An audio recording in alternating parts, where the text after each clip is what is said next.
Maria Santos wiped the sweat from her forehead as she adjusted her military uniform one last time before entering the training facility. The morning sun cast long shadows across the concrete courtyard of Fort Bradley, where she had spent the last 6 months proving herself among her fellow recruits. At 22 years old, Maria carried herself with the quiet confidence of someone who had overcome every obstacle life had thrown her way. Growing up in a small town in Texas, Maria had learned early that respect wasn't given freely. It had to be earned. Her father, a construction worker, had taught her that hard work and determination could break down any barrier. Her mother, a nurse, had shown her the importance of standing up for those who couldn't defend themselves. These lessons had shaped Maria into someone who refused to back down when faced with injustice. The military had seemed like the perfect place for Maria to channel her desire to serve others, while building a career that would make her family proud. She had excelled in basic training, consistently ranking among the top performers in her class. Her instructors praised her discipline, her physical fitness, and her natural leadership abilities. Fellow recruits looked up to her, often seeking her advice when they struggled with the demanding routines. However, not everyone appreciated Maria's success. Sergeant Robert Mitchell had made it clear from day one that he didn't believe women belonged in combat roles. A 20-year veteran with a reputation for being tough on recruits, Mitchell had a particular disdain for female soldiers who he believed were taking spots away from real warriors. His comments were always just subtle enough to avoid official complaints, but his bias was unmistakable to anyone paying attention. Mitchell had been testing Maria since her arrival, assigning her extra duties, criticizing her performance even when it exceeded standards, and making snide remarks about her abilities. Maria had endured it all with remarkable patience, understanding that proving herself meant rising above the harassment rather than responding to it. She documented every incident, following proper channels, and reporting the behavior to her superiors. But nothing seemed to change. The other recruits had noticed the unfair treatment. Some whispered their support in private, while others kept their distance, afraid that associating with Maria might make them targets as well. The atmosphere in their unit had become increasingly tense, with everyone walking on eggshells around Sergeant Mitchell. On this particular morning, Maria's squad was scheduled for equipment inspection, followed by a grueling physical training session. She had spent extra time the night before, ensuring every piece of her gear was spotless and properly arranged. Her boots gleamed, her uniform was pressed to perfection, and her equipment was laid out with military precision. As the squad assembled in formation, Maria noticed that Sergeant Mitchell appeared to be in an especially foul mood. His jaw was clenched, his movements were sharp and aggressive, and his eyes held a coldness that made everyone nervous.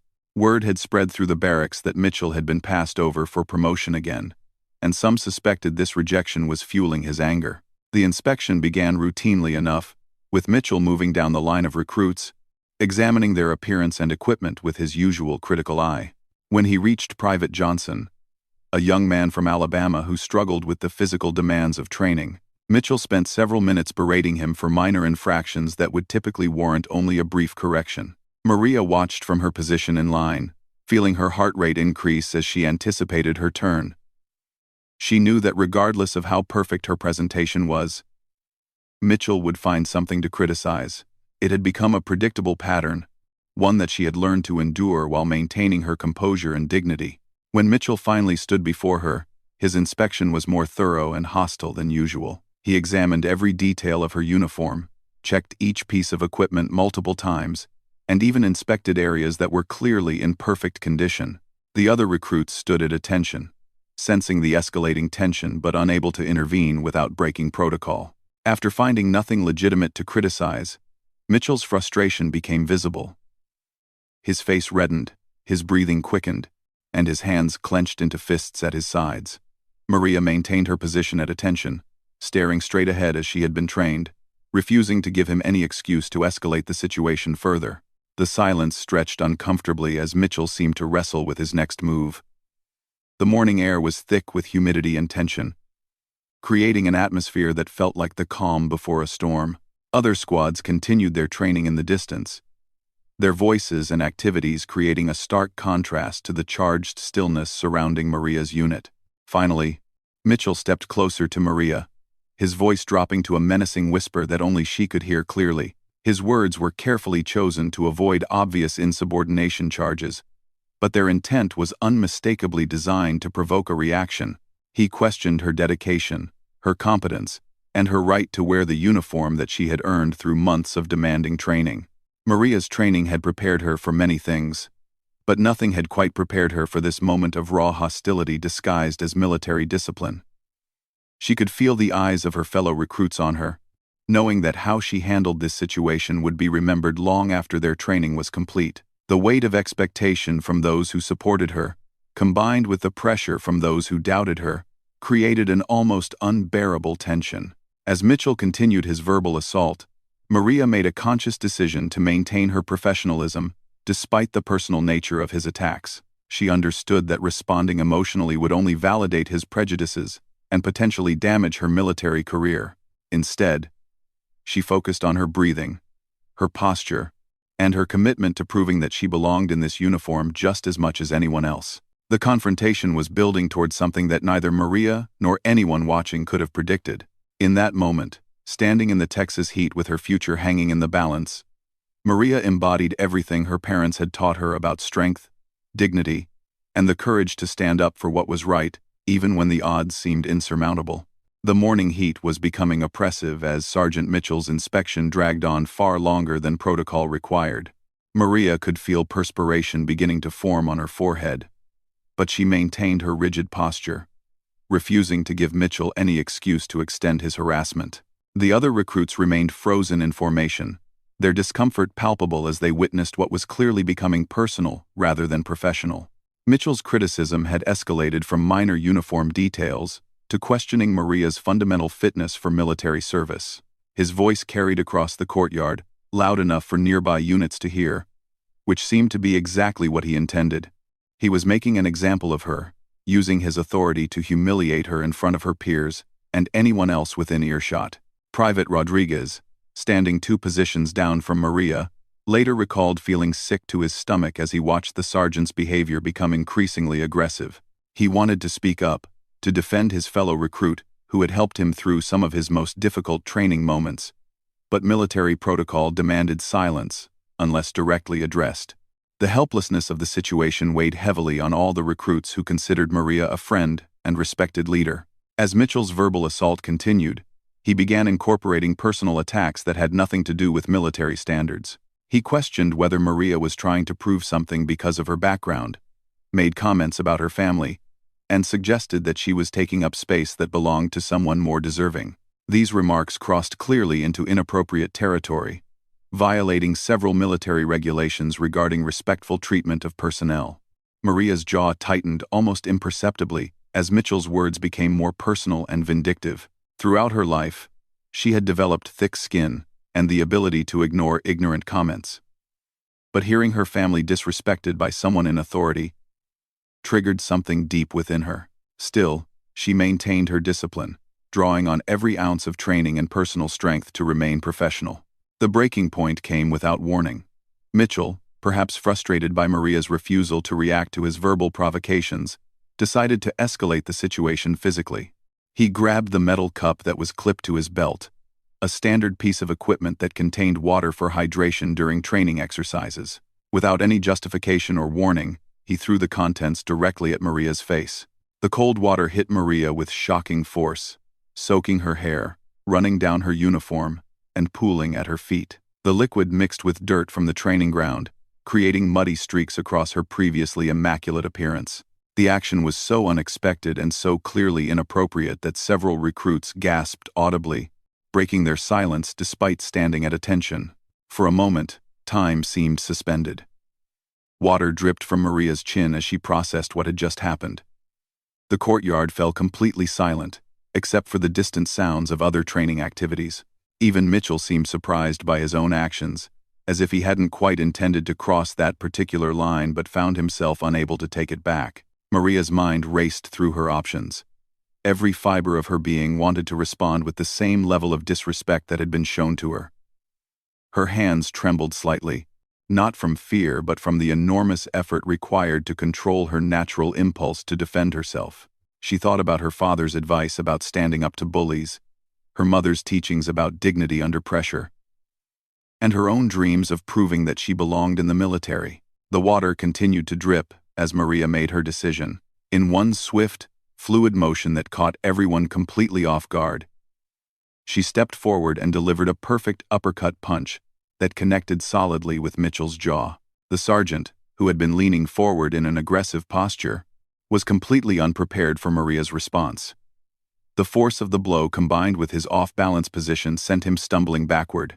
Mitchell's feet tangled as he tried to regain his balance, and he fell hard onto the dusty ground with a thud that echoed across the training area. His metal cup clattered away from him, spinning across the concrete before coming to rest several feet away. The man who had seemed so intimidating just moments before now lay sprawled on the ground, looking up at Maria with a mixture of shock, anger, and what might have been grudging respect.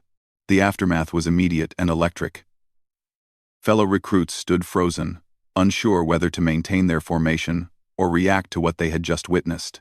Some couldn't hide small smiles of satisfaction at seeing their tormentor brought down to size, while others looked worried about the potential consequences for Maria.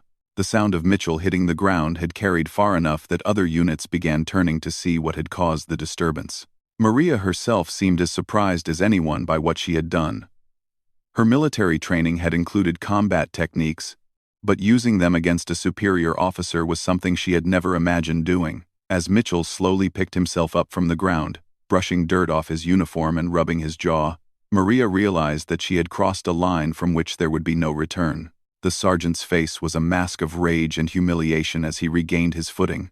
Being knocked down by a female recruit in front of other soldiers was perhaps the worst thing that could happen to someone with his particular prejudices and pride. His authority had been publicly challenged and defeated, and everyone present understood that this moment would define both their careers going forward. Other instructors were already moving toward the scene, having noticed the commotion and the unusual break in routine. Word was spreading quickly through the training facility that something significant had happened during morning inspection. Maria stood at attention once again, water still dripping from her uniform, waiting for whatever consequences would follow her split-second decision to defend her dignity. The tension in the air was so thick it seemed almost visible. Fellow recruits later described feeling like they were watching history being made, witnessing a moment when someone finally stood up to injustice despite the personal cost. They knew that Maria's action would have far-reaching implications, not just for her own military career, but potentially for how female soldiers were treated throughout the facility. As Mitchell wiped blood from his lip and prepared to respond to this unprecedented challenge to his authority, Maria stood tall and proud, despite knowing that her future was now completely uncertain. She had made a choice to defend herself and her dignity, and whatever happened next, she would face it with the same courage that had carried her through every previous challenge in her life. The immediate aftermath of Maria's punch created chaos across the training facility. Within minutes, senior officers had arrived at the scene, demanding explanations for the unprecedented situation they found before them. Sergeant Mitchell stood with a swelling jaw, his uniform dirty, and his authority clearly shaken, while Maria maintained her military bearing despite her soaked appearance and the magnitude of what she had just done.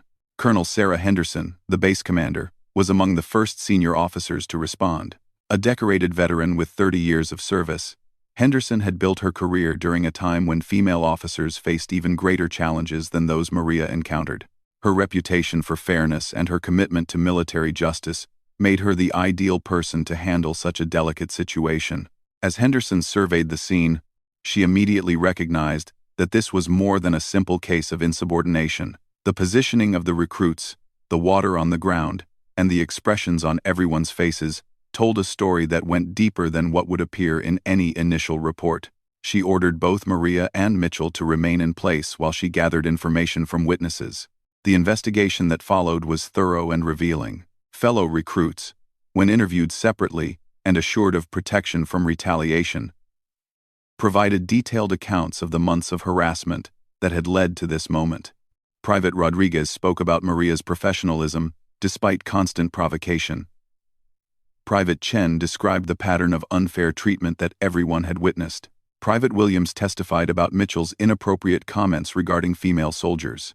Most damaging to Mitchell's position was the testimony of Staff Sergeant Patricia Moore.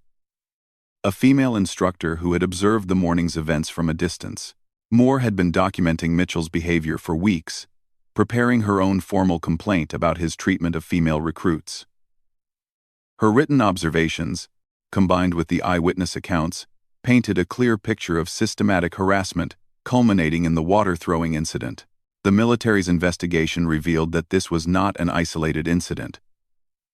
Multiple female recruits from previous training cycles came forward with similar stories about Mitchell's behavior. A pattern emerged of a sergeant who had been using his authority to intimidate and humiliate women in the military, behavior that violated not only military regulations but also the fundamental values of respect and dignity that the armed forces were supposed to uphold. During her formal hearing, Maria's composure and articulate explanation of events impressed the reviewing officers. She took full responsibility for her physical response while clearly documenting the months of harassment that had preceded it. Her service record, which showed exemplary performance and natural leadership abilities, supported her account of being singled out for unfair treatment. The legal proceedings that followed became a landmark case for the treatment of women in the military. Military lawyers argued that Maria's response, while technically a violation of protocol, was justified given the circumstances of ongoing harassment and the immediate provocation of having water thrown at her. They cited regulations regarding the right to defend oneself against assault, arguing that Mitchell's actions constituted both assault and abuse of authority. Mitchell's defense team tried to portray the incident as simple insubordination that deserved severe punishment. But the weight of evidence against their client made this argument difficult to sustain.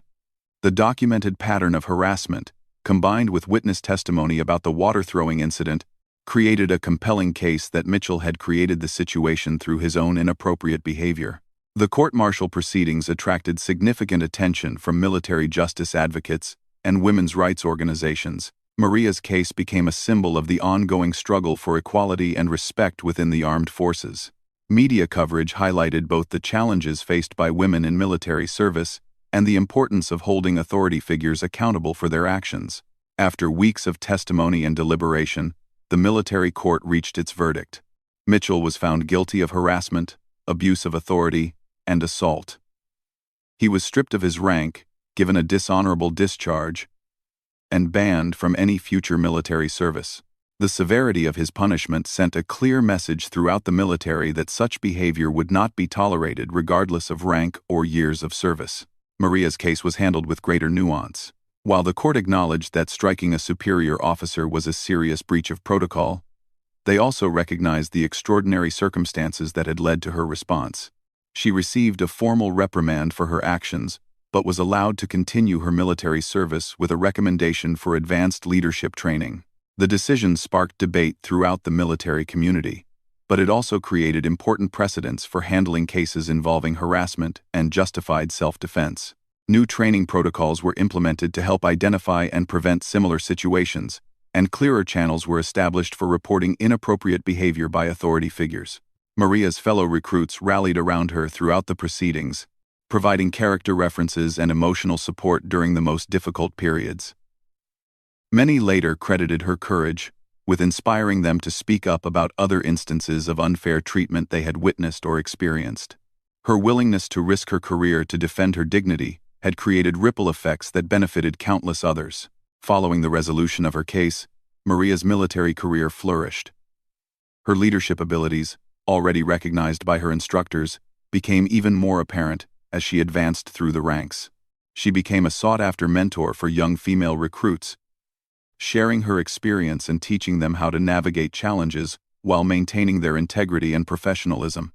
Years later, Maria achieved her goal of serving in combat roles, leading troops with distinction in overseas deployments. Her reputation for fairness, courage, and unwavering principles made her one of the most respected officers in her unit. Soldiers under her command, both male and female, knew that she would stand up for them just as she had stood up for herself that day on the training ground.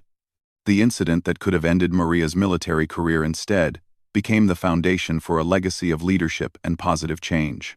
Her moment of defiance against injustice inspired reforms that made the military a more welcoming and equitable environment for all service members. The sergeant who had tried to break her spirit through harassment had inadvertently created a catalyst for progress that extended far beyond their individual conflict. Maria's story became part of military training curricula, used to teach both the importance of treating all service members with respect and the courage required to stand up against abuse of authority. Her example showed that sometimes defending one's dignity requires taking risks, but that standing up for what is right can create positive change that benefits everyone. The empty cup that had once held the water Mitchell threw at Maria was eventually placed in a display case at the training facility, accompanied by a plaque describing the importance of dignity, respect, and courage in military service. It served as a daily reminder to all who passed by that true strength comes not from the ability to intimidate others, but from the courage to defend what is right, regardless of the personal cost.